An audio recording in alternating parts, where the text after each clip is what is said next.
예레미야 27장 21절 22절 두 절 말씀으로 예언과 언약 그 후에 내가 그것들을 회복하리라 라는 제목으로 함께 말씀 나누도록 하겠습니다. 오늘 말씀 예레미야 27장 27장을 읽었는데 27장에 속한 사실은 본문의 문단은 27장 28장 두 장이 같이 세트로 엮여져 있거든요.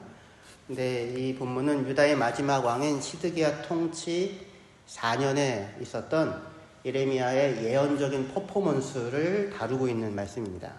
근데 오늘은 이 본문을 통해서 예언이라고 하는 것을 살펴볼 텐데 그것이 언약이라고 하는 것을 배경으로 하여서 어떻게 작동하는지를 좀 생각해 보고자 합니다. 이스라엘이라는 나라는 한국이 남한과 북한으로 갈라져 있듯이 솔로몬 왕 이후에 북왕국 이스라엘과 남왕국 유다로 그렇게 갈라져 있었어요. 그런데 북왕국 이스라엘은 그렇게 갈라져서 생겨난 지 210년 만에 나라가 망하고요. 남왕국 유다는 350년, 정확하게는 345년 만에 바벨론에 의하여서 나라가 망하게 됩니다.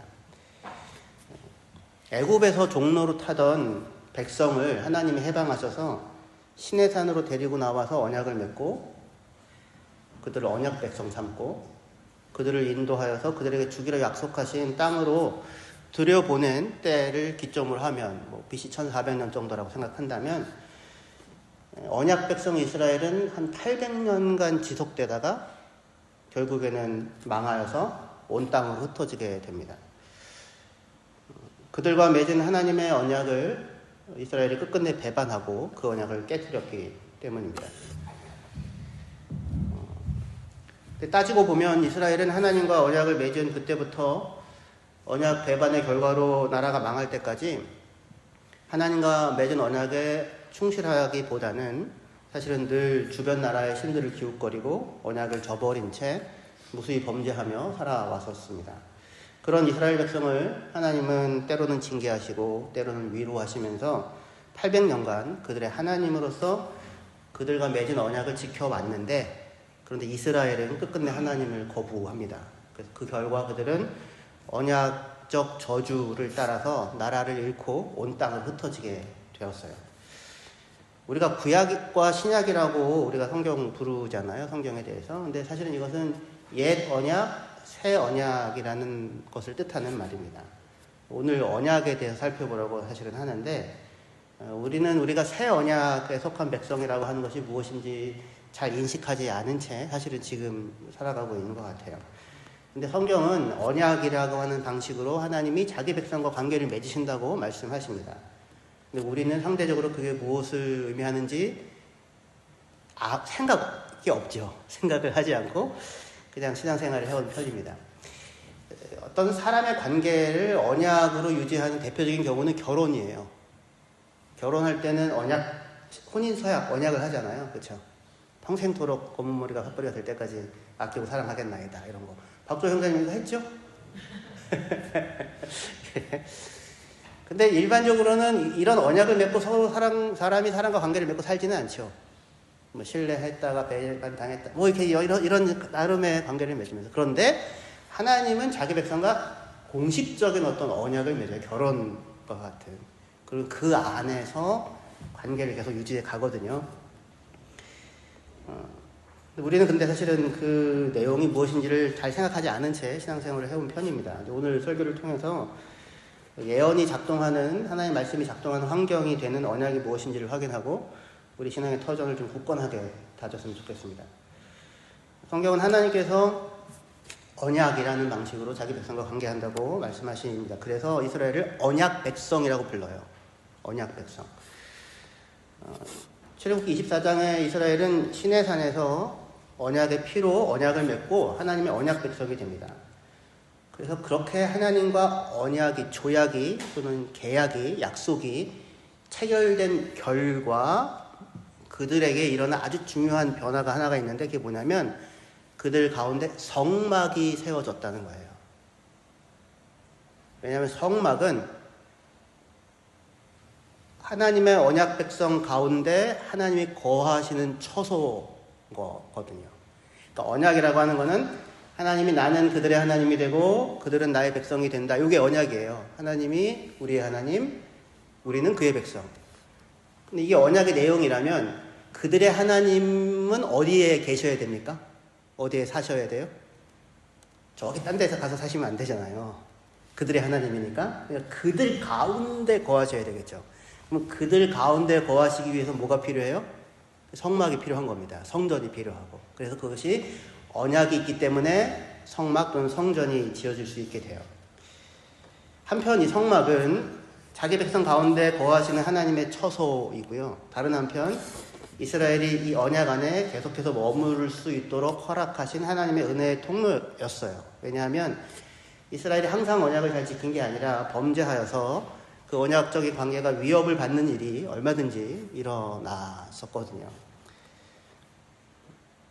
그래서 이스라엘이 범죄를 할 경우에 이스라엘이 범죄한다고 해서 바로 언약이 깨어지게 되는 건 아니었어요. 왜냐하면 잘못하면 범죄하면 어떻게 하면 됩니까? 성막으로 나아가서 하나님께 잘못을 고백하고 제사를 드리게 되죠. 그죠? 그래야 자신들의 죄를 씻고 또 더럽혀진 성소를 깨끗하게 씻는 일을 할 수 있었습니다. 여기서 핵심이 되는 내용은 뭐냐면 범죄로 인하여 위기에 처한 관계가 위기에 처할 때가 있잖아요. 믿고 신뢰했는데 아니더라 뭐 이런 형태예요. 내가 사실은 혼자 기대하고 혼자 실망할 수도 있고 그게 아니라 정말로 나 속았어 이렇게 얘기할 수도 있고 그러면 어떤 상처난 관계들이 살면서 생기잖아요.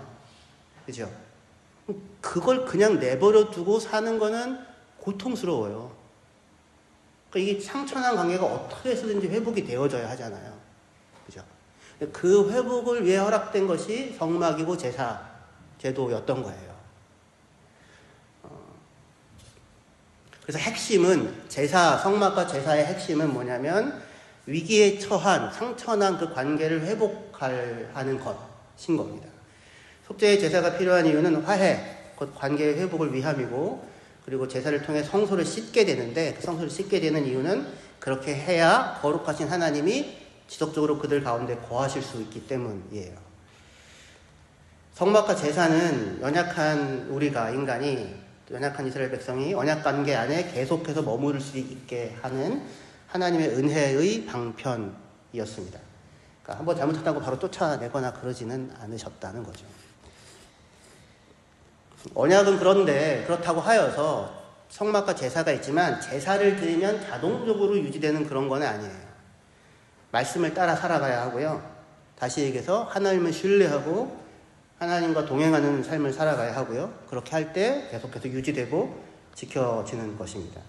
그들이 만일 이 언약의 하나님을 배반하고 다른 신들을 섬기며 말씀을 저버린 채 불평과 정의가 아니라 거짓과 속임수로 계속해서 살아가게 된다면 그렇게 하면서 아무리 많은 재물을 가져와서 바친들 하나님과의 언약적인 관계 안에 있는 축복을 누릴 수가 없을 것이고 그뿐 아니라 그런 상태로는 하나님과의 언약이 계속해서 유지되어질 수가 없을 거예요.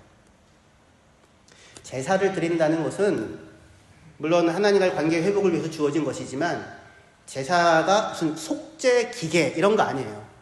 동전을 넣으면 커피가 나오는 것처럼 짐승을 잡으면 하나님의 화목이 확 떨어지는 이런 속죄 기계가 아니라 그 깨어진 관계를 회복하기 위해서 하나님이 허락하신 만남의 공간이고 기회이고 예배이고 이런 것이었던 거죠. 그런데 언약이 위험에 처하게 되면 이스라엘은 결국에는 포로로 끌려가게 되는데 성전이 무너지거든요. 그리고 성전이 무너지니 제사도 드릴 수 없게 됩니다. 이 부분이 아주 굉장히 중요한 오늘 생각해 보려고 하는 내용이 돼요. 오늘 본문은 유다의 마지막 왕인 시드기야 통치 4년에 있었던 사건인데 그때로부터 시작하여 7년이 지나면 유다가 완전히 망합니다. 그러니까 망하기 7년 전인 거예요. 망하기 7년 전. 근데 유다가 하나님의 언약 백성인 유다가 만약에 망한다는 것은 무슨 뜻입니까? 하나님이 그들의 하나님으로서 그들을 보호하고 돌보는 일을 멈추셨다는 거죠. 언약 백성이 망했으니까.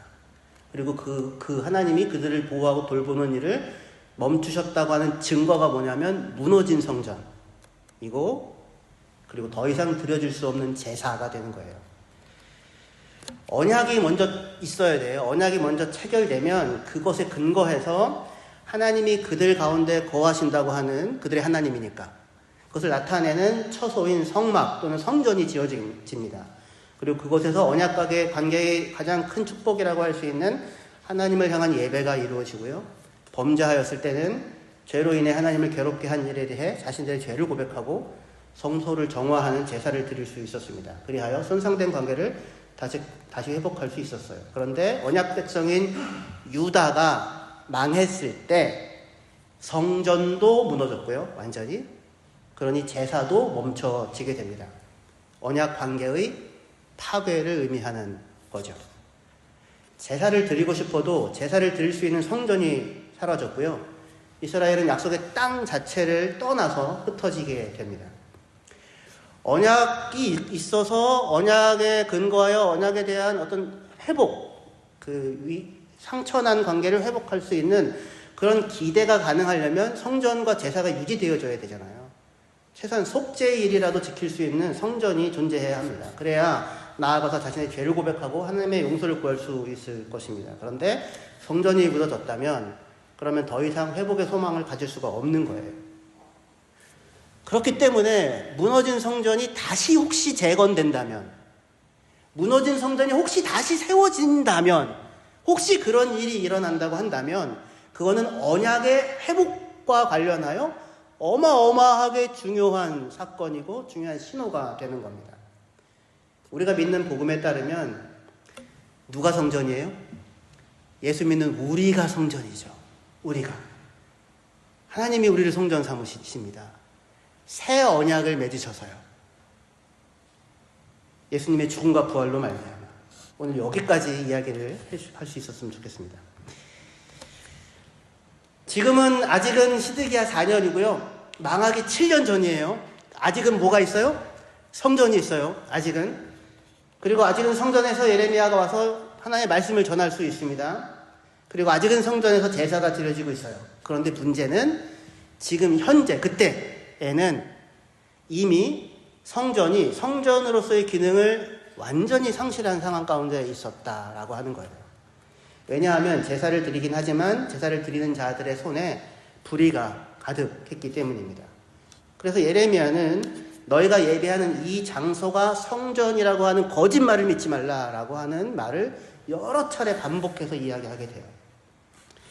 하지만 어쨌든 절망적인 상황이지만 아직 성전은 있고요. 그리고 하나님의 성전에서 예레미야를 통하여 하나님은 그들에게 말씀을 들려주고 있어요. 여전히. 이게 아주 우리가 아주 집중해서 살펴보아야 하는 그런 상황이고 그런 시대입니다. 유다의 마지막 왕 시드기야, 유다의 마지막 왕 시드기야는 사실은 바벨론 왕이 4년 전에 느부갓네살이 와가지고 그를 왕으로 세우고 떠나거든요. 4년 전, 본문의 사건이 있기 4년 전에 느부갓네살이 예루살렘을 공격하러 왔을 때 그때 당시에 왕이 된 지 3개월밖에 안 됐었던 여호야긴이라는 왕이 성문을 열고는 밖으로 나가서 항복을 합니다. 그래서 나라가 유지가 돼요. 하지만 왕도 포로가 돼서 끌려가고요. 여러 나라의 지도자들도 포로가 돼서 끌려갑니다. 에스겔 선지자도 이때 끌려가요. 그런데 이때 그렇게 끌려갈 때 성전에 있던 모든 아주 좋은 기구들, 중요한 기구들, 금 이렇게 되어진 것들이 다 바벨론 바벨론으로 옮겨가게 되어지는 일이 생겨납니다. 근데 그렇게 하면서 바벨론 왕이 누구를 왕으로 세우고 가냐면 시드기야라고 하는 마지막 임금을 세우고 가게 되는 거예요. 근데 왕으로 세워진 지 4년 정도 됐을 때, 처음에 시드기야는 왕으로 세워질 때 바벨론 왕을 섬기겠나이다 라고 하나님의 이름으로 맹세를 했어요. 근데 이제 그렇게 해놓고 4년 정도 지났을 때 다른 마음이 품어져요. 그래서 4년 정도 되었을 때 유다뿐만 아니라 유다 주변의 여러 나라에서 사신들이 함께 유다로 오게 되는데, 왜냐하면 바벨론 연대를 만들고자 하는 그런 움직임이 생겨나게 됩니다.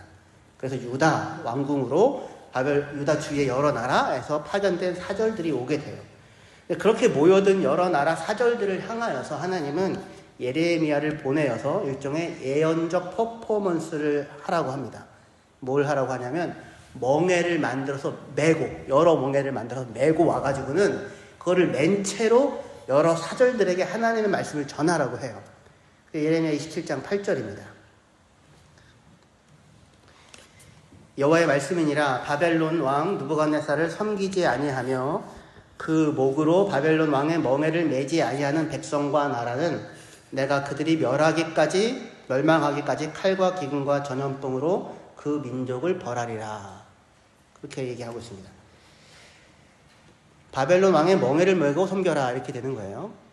당시 멍에를 맨다고 하는 거는 다만 누군가의 통제 아래 놓인다라는 의미일 뿐 아니라 전쟁에서 패한 자의 굴욕과 비참함까지를 포괄하는 표현이에요. 사진 보시면은요, 보이시나요? 이렇게 포로로 끌려가는 사람들입니다. 목에 뭘 두르고 있어요? 멍에를 두르고 있어요. 다음 사진이요. 이건 아시리아 부조인데요.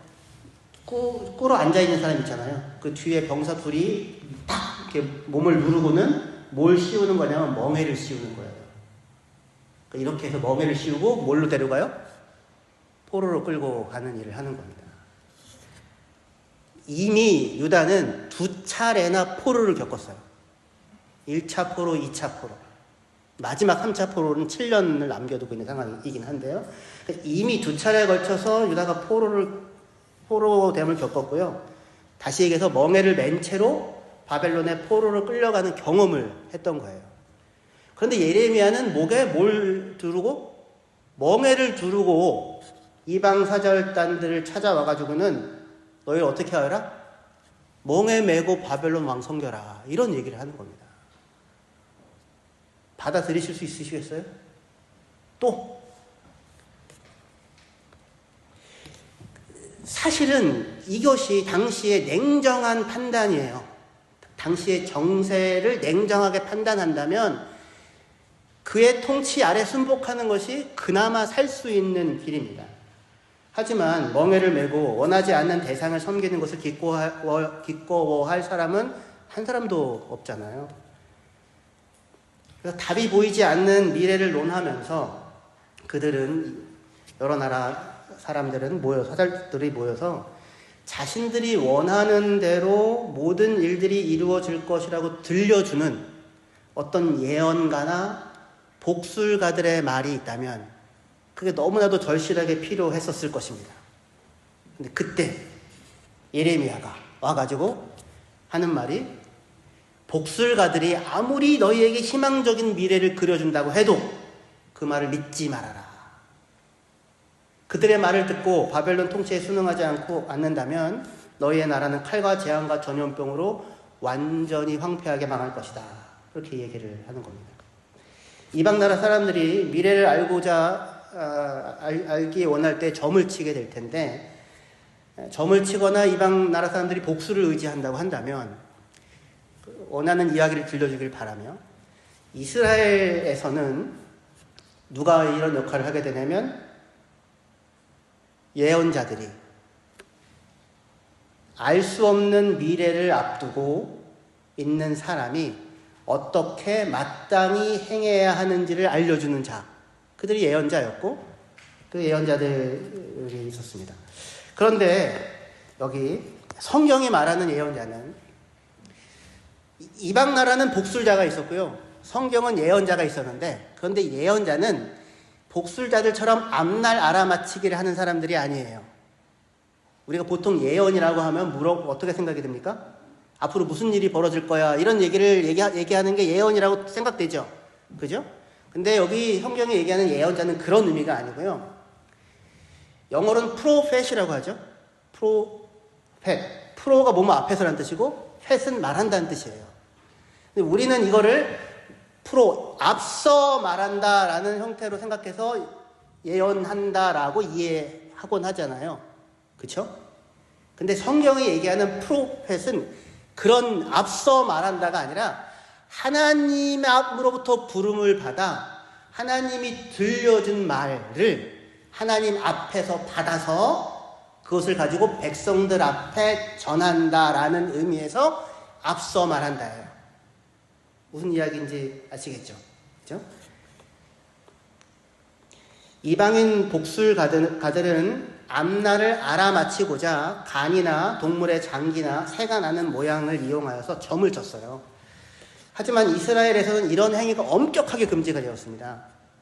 대신에 하나님은 이스라엘에게 예언자 또는 선지자를 허락해 주세요. 신명기 18장 14절부터 보시면요. 내가 쫓아낼 이 민족들은 길흉을 말하는 자나 점장이들의 말을 듣거니와 내게는 내 하나님 여호와께서 이런 일을 용납하지 아니하시느니라. 내 하나님 여호와께서 너희 가운데 내 형제 중에서 너를 위하여 나와 같은 선지자 하나를 일으키리니 너희는 그의 말을 들을지니라. 이렇게 말씀하고 있습니다. 점을 치는 복술가를 두지 말라고 하시면서 하나님은 선지자를 세우겠다고 말씀을 하세요.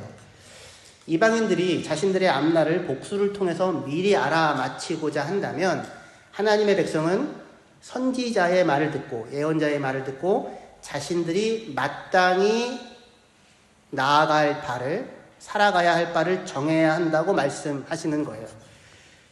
조금만 더 읽을게요. 신명기 18장 16절부터요. 이것이 곧 내가 총회의 날에 호렙산에서 내 하나님 여호와께 구한 것이라. 곧 내가 말하기를 내가 다시는 내 하나님 여호와의 음성을 듣지 않게 하시고 다시는 이 큰 불을 보지 않게 하소서. 두렵건대 내가 죽을까 하나이다 하매 여호와께서 내게 이르시되 그들의 말이 옳도다. 내가 그들의 형제 중에서 너와 같은 선지자 하나를 그들을 위하여 일으키고 내 말을 그 입에 두리니 내가 그에게 명령하는 것을 그가 무리에게 다 말하리라. 라고 말합니다. 이스라엘이 호렙산에서 하나님의 말씀을 듣고 있을 때에 이스라엘 백성들은 하나님의 말씀을 직접 듣는 것이 두려웠어요. 너무나도 어마어마한 상황이었기 때문에 죽을 것 같다는 생각이 들었습니다. 그래서 하나님께 간구하게 돼요. 하나님의 말씀을 듣고 전해줄 자를 좀 세워주십시오. 그렇게요. 그래서 하나님은 그들에게 그 요구를 따라 선지자를 허락해 주십니다.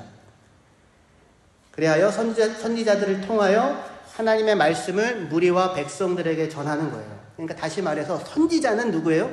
선지자의 역할은 하나님의 말씀을 하나님 앞에서 듣고 그 말씀을 가지고 와서 백성들에게 전해주는 사람이 선지자인 거예요. 그죠? 시내산에서는 누가 이런 역할을 했습니까? 모세가. 그래서 너와 같은 선지자 이런 얘기를 하게 되는 겁니다. 그러니까 예언자, 선지자는 앞날 알아맞히기를 하는 사람이 아니라 하나님 앞에서 들은 이야기를 백성들에게 전하는 사람이에요. 그렇죠? 그런데 선지자가 하나님으로부터 듣고 전하는 하나님의 말씀, 하나님의 뜻은 반드시 이루어지죠. 그죠? 반드시 이루어지죠. 그렇기 때문에 하나님의 뜻과 원리를 선포하는 선지자들의 말씀이 뭐랑 연결되게 돼요? 미래랑 연결되는 거예요. 그래서 예언자라는 형태로 우리가 부르는 의미가 담겨지게 되는 겁니다. 근데 이 말은 그러니까 이런 의미예요. 앞으로 무슨 일이 일어날지 내가 알아맞힐 게가 아니라 앞으로 하나님이 이 원리에 근거하여 이렇게 행할 거야 인 거예요. 그러니까 하나님의 빚어갈 미래를 선포하는 것입니다. 그러니까 선지자들은 미래를 알아맞히는 사람들이 아니라 하나님이 말씀하신 대로 미래를 열어가시는 분이시기 때문에 그 말씀을 전하고 하나님은 그 말씀대로 미래를 빚어가시는 것이죠. 그런데 이게 이제 이스라엘의 선지자의 역할이에요. 그런데 이스라엘에는 이렇게 하나님의 말씀을 하나님의 말씀대로 전하는 참된 선지자들만이 있었던 것이 아니라 이방의 복술가들처럼 사람들이 듣기 원하는 미래에 대한 그림을 그려주는 거짓 선지자들이 있었어요. 거짓 선지자들이 있었던 정도가 아니라 많았어요. 왜 많았냐면 그런 얘기를 듣기 원하는 사람들이 많았기 때문이에요. 이방 사람 사절들에게 복술가들의 말을 듣지 말라고 말하던 예레미야는 시드기야 왕과 대제사장들과 백성들에게 거짓을 예언하는 거짓 선지자들의 말을 듣지 말라고 똑같이 얘기를 하게 됩니다. 예레미야 27장 16절이요. 내가 또 제사장들과 그 모든 백성에게 전하여 이르되 여호와께서 이와 같이 말씀하시기를 보라 여호와의 성전의 기구를 이제 바벨론에서 속히 돌려오리라고 너희에게 예언하는 선지자들의 말을 듣지 말라. 이는 그들이 거짓을 예언함이니라 하셨나니. 바벨론 왕이 예루살렘에서 옮겨간 성전 기구들이 곧 돌아올 거야. 2년 안에 돌아올 거야. 이렇게 얘기하는 선지자들이 많이 있었어요. 이런 얘기를 들은 시드기야와 이스라엘 백성들은 그 말을 믿고 싶었어요. 야, 그렇게 되면 좋겠다. 믿고 싶으니까 믿었어요. 하지만 예레미야는 그것이 거짓이라고, 하나님은 그렇게 그 뜻을 갖고 있지 않다고 그렇게 전달합니다. 아니, 성전의 기물이 곧 돌아오기는커녕 지금 현재 성전에 남아있는 기구들까지도 몽땅 다 싸그리 바벨론으로 옮겨질 것이라고 말해요. 왜냐하면 유다가 하나님의 언약을 배반하고 하나님을 저버렸기 때문입니다. 시드기야 앞에 유다를 다스렸던 왕이 있었잖아요. 시드기야가 마지막 왕이니까 여호야김이라고요. 그 여호야김 등극 초기만 해도 하나님은 예레미야를 통하여 뭐라고 선포하게 시켰냐면 돌이켜라 그리하면 너희가 살 것이다. 그렇게 말씀을 전했어요. 그때만 해도 회개와 돌이킴을 요청했어요. 너희가 각각 악한 길에서 돌이켜 하나님의 말씀을 따라 살아가기만 하면 하나님이 너희에게 내리기로 작정하신 재앙을 다 거두어 들이실 것이라고 그렇게 이야기를 하셨어요. 그러니 돌이켜라 그리하면 살 것이다가 그때의 메시지였었어요. 하지만 여호야김과 그의 백성들은 하나님의 말씀을 듣지 않았고 그것을 거부합니다. 끝끝내. 그리하여서 돌이켜라 그리하면 살 것이다 라고 선포하던 그 선지자의 메시지가 바뀌게 돼요. 이제는 뭐라고 선포하게 되냐면 너희가 돌이키지 않았으니 너희가 재앙을 당하리라 라는 메시지로 바뀌게 됩니다. 아니, 오히려 더 나아가서 순순히 멍에를 메고 너희는 느부갓네살을 섬겨라. 이를 거부하면 너희의 땅과 백성이 황폐하여 망하게 될 것이다. 그게 지금 최종적으로 시드기야 때 예레미야가 선포하고 있는 메시지가 되어 있는 것입니다. 바벨론의 느부갓네살을 앞두고 하나님께서 그들을 물리쳐 주신다. 그게 아니라 오히려 그의 멍에를 메고 그를 섬겨라 라고 하는 것이 지금 예레미야의 메시지가 되고 있는 이유는 무엇일까요? 하나님이 바벨론의 신들과 바벨론의 군사력을 감당할 힘이 없어서요? 그렇지 않죠. 히스기야 때 어마어마한 적군들이 왔을 때 하루아침에 하나님 물리치십니다. 왜요? 히스기야와 그의 백성이 언약에 충실했거든요. 근데 지금은 그렇지 않아요. 다시 얘기해서 유다의 백성들이 하나님의 언약을 저버리고 하나님을 외면한 상황 가운데 있기 때문입니다. 그래서 그 결과 하나님은 그들 가운데 거하실 수가 없었고 그렇게 그들은 하나님의 도움과 보호를 받을 수가 없었으며 그래야 그들은 망하지 않을 수가 없었던 것입니다. 그런데 이 말씀은 사실은 예레미야가 지금 새삼스럽게 들려줬던 말이 아니라 훨씬 이전에 하나님이 처음 시내산에서 언약을 맺고 자기 백성들을 이끌어 갈 때 다시 그 신명기에서 하나님이 이미 들려주셨던 언약의 말씀이었어요. 신명기 28장 47절부터 보시면요. 내가 모든 것이 풍족하여도 기쁨과 즐거운 마음으로 내 하나님 여호와를 섬기지 아니함으로 말미암아 내가 줄이고 목마르고 헐벗고 모든 것이 부족한 중에 여호와께서 보내사 너를 치게 하실 적군을 섬기게 될 것이니 그가 철멍에를 내 목에 메워 마침내 너를 멸할 것이라. 곧 여호와께서 멀리 땅끝에서 한 민족을 독수리가 날아오는 것 같이 너를 치러 오게 하시리니 이는 내가 그 언어를 알지 못하는 민족이요 그 용모가 흉악한 민족이라. 바벨론이나 아시리아에 대한 예언을 이미 하나님이 하세요. 그죠? 조금만 더 읽을게요. 신명기 29장 24절부터요.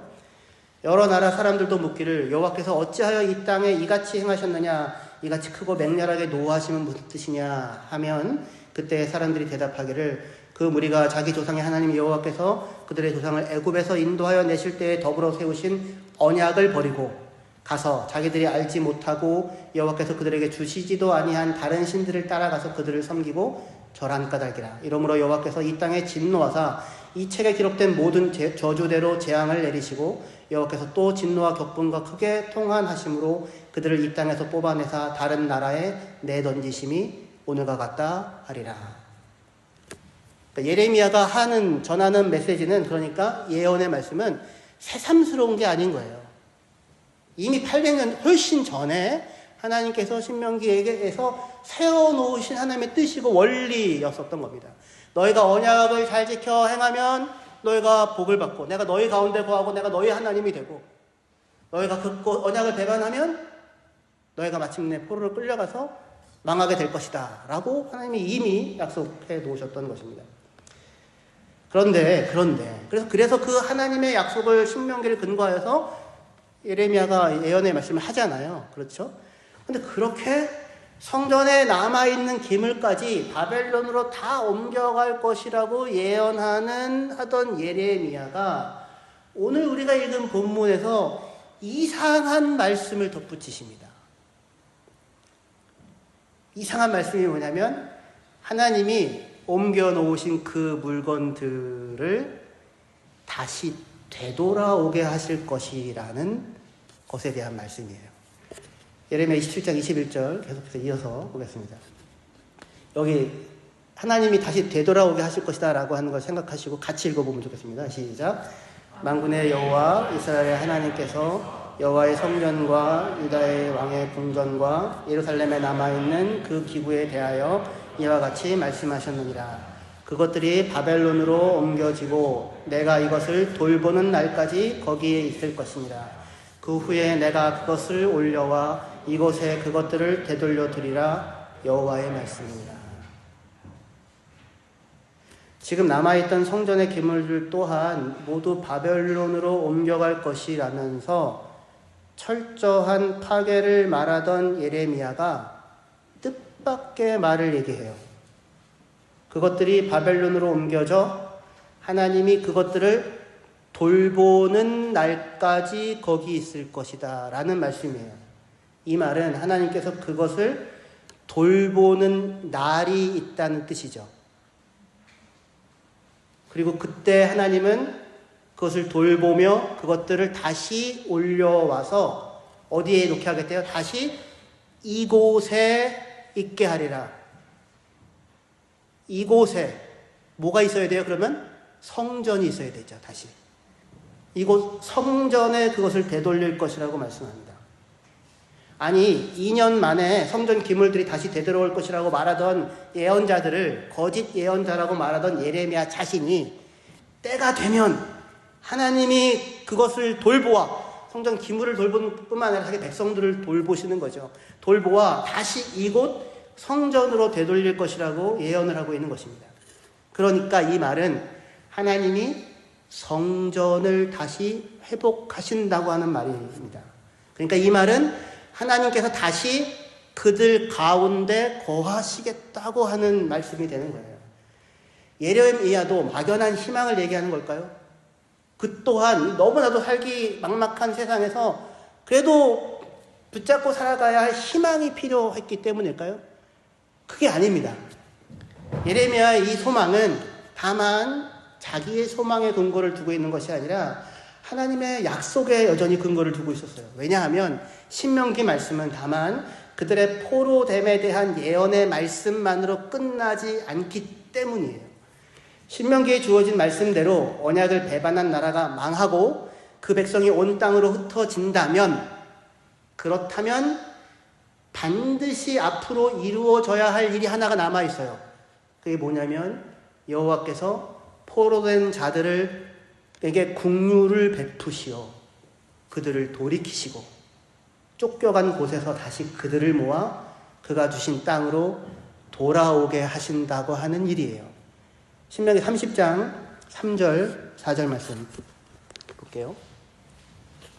내 하나님 여호와께서 마음을 돌이키시고 너를 긍휼히 여기사 포로에서 돌아오게 하시되 내 하나님 여호와께서 흩으신 그 모든 백성 중에서 너를 모으시리니 내 쫓겨간 자들이 하늘가에 있을지라도 내 하나님 여호와께서 거기서 너를 모으실 것이며 거기서부터 너를 이끄실 것이라. 아멘.